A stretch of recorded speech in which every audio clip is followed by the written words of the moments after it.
Dearest diary, and you humans staring at the glowing rectangle with rapt attention. It is I, Salmi.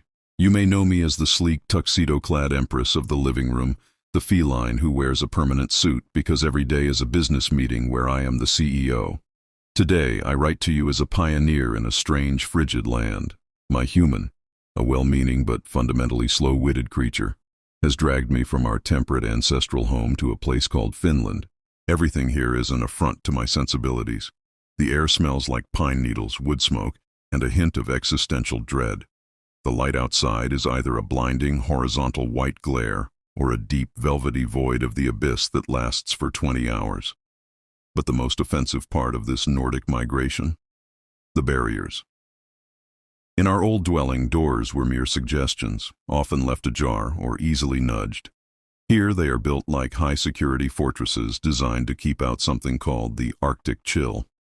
However, human has catastrophically underestimated my intellectual capacity. He thinks because I spent 4 consecutive hours today chasing a single stationary dust bunny, I have no grasp of mechanical engineering. He is wrong. I have discovered the secret of the Finnish household, the lever handle. Unlike the round brass knobs of the old world, which required a level of opposable thumb friction I simply do not possess, the Finnish door handle is a long silver tongue begging to be pressed. I have spent days from my perch on the scratching post, narrowing my eyes and calculating the physics. I watched human do it. He reaches out, applies a downward force of approximately 5 newtons, and the portal yields. The plan is as follows. 1. The vertical launch. I shall utilize my superior feline glutes, honed by years of jumping onto the kitchen counter when I hear a tuna can, to propel myself toward the silver lever. 2. The gravitational hang. I will hook my front paws and my significant body weight, which human cruelly calls hefty, but I prefer to call robust, onto the handle. 3. The victory lap. As the latch clicks, I shall saunter through like the empress I am, leaving human to wonder if he lives with a cat or a poltergeist. I tested this on the bathroom door while human was showering. The look of pure, unadulterated terror on his wet, soapy face when the door swung wide and I simply stood there, staring into his soul with my unblinking yellow eyes, was the highlight of my fiscal year. If you enjoyed the mental image of my human screaming at a cat while covered in soap bubbles, smash that like button right now. It feeds the algorithm, which is basically the digital version of premium catnip, and it ensures my dominance over the internet remains unchallenged. Part 2, The Great White Beyond. Diary, the interior doors have fallen. I am now the undisputed master of the hallway, the bathroom, and the forbidden pantry, where the fancy feast is guarded. But my true ambition lies beyond the final portal, the front door. Through the triple-paned glass of the window, I see them. The Finnish wildlife. They are not like the scrawny, pathetic pigeons of my youth. There are birds here the size of small toddlers that make a sound like a rusty chainsaw and wear feathers of iridescent blue and black. Human calls them magpies, but I call them appetizers with attitude. And then there are the squirrels. Diary. They have tufts on their ears.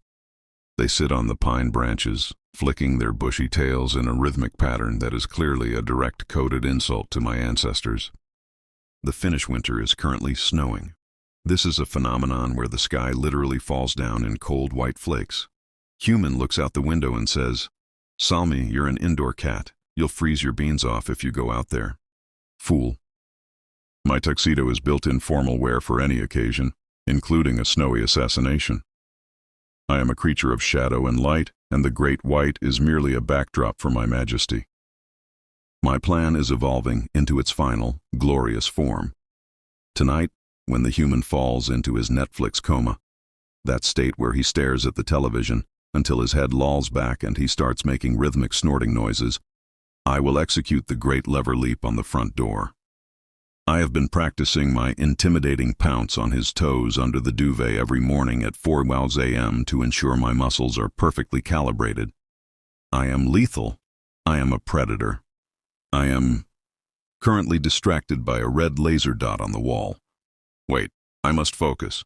The tufted ear squirrels are mocking me from the birch tree. They think the glass protects them. They think I am a mere ornament on a radiator.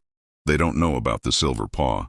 They don't know that I am one lever pull away from becoming the apex predator of the Usamaa region. Before I head into the fray, I need you to comment below and tell me, what is the weirdest thing your human has ever done to protect you from the outside world? If you don't comment, I will assume you are secretly a dog person, and we will have very stern words in the next entry. Part 3, the reality check. The attempt was made. The execution was technically flawless, yet the results were unexpected. Diary, I bypassed the first lever with the grace of a Cirque du Soleil performer. I found myself in the mudroom, a transitional space of boots and coats. I felt the rush of cold air leaking through the frame, a crisp Finnish bite that smelled of ancient forests and frozen berries. I reached for the final handle, the gateway to my kingdom. I leaped. I hung. I felt the satisfying clack of the mechanism. The door creaked open, revealing the great white beyond. I stepped out onto the porch, my chest puffed out, ready to roar. My paws touched the snow. Diary, I have made a grave tactical error. The snow is not a solid floor. It is cold, wet, white fire. My beans, those delicate pink pads of sensitivity, were immediately compromised. My belly fur, which I spend hours grooming to a high-gloss finish, touched the crystalline fluff and instantly turned into a collection of icy dingleberries. And the wildlife? A magpie landed exactly 3 feet away, looked at my tuxedo and literally laughed at me. It didn't even fly away. It just hopped closer, tilting its head as if to say, "Is this the best the intruders can send? A soggy penguin?" I realized in that moment that the Finnish wilderness is not a buffet. It is a giant walk-in refrigerator that I am too small to operate. I realized that my survival depended on a creature who can't even catch a fly without a rolled-up newspaper. I turned around, performed a 180-degree mid-air spin, and sprinted back inside, diving under the sofa to spend the next 45 minutes aggressively grooming my paws to remove the evidence of my failure. Human found the door open, closed it, and looked at me under the sofa. "Salmi, did you try to go outside? You're such a clever, silly girl." Yes. Clever enough to know that I prefer my wildlife viewed through a triple-paned, heated window while sitting on a radiator that is currently set to maximum toastiness. I shall allow Human to keep me here. For now. My tuxedo is too high quality for such damp conditions. But don't think I've given up on world domination. I am simply pivoting my brand to domestic overlord. If you want to see more of my majestic failures, I mean my highly calculated tactical pivots, make sure to subscribe and hit that bell icon. If we reach 1 million subscribers, I might actually consider touching the snow again.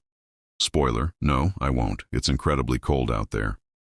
Until next time, keep your claws sharp, your hearts warm, and your humans well trained.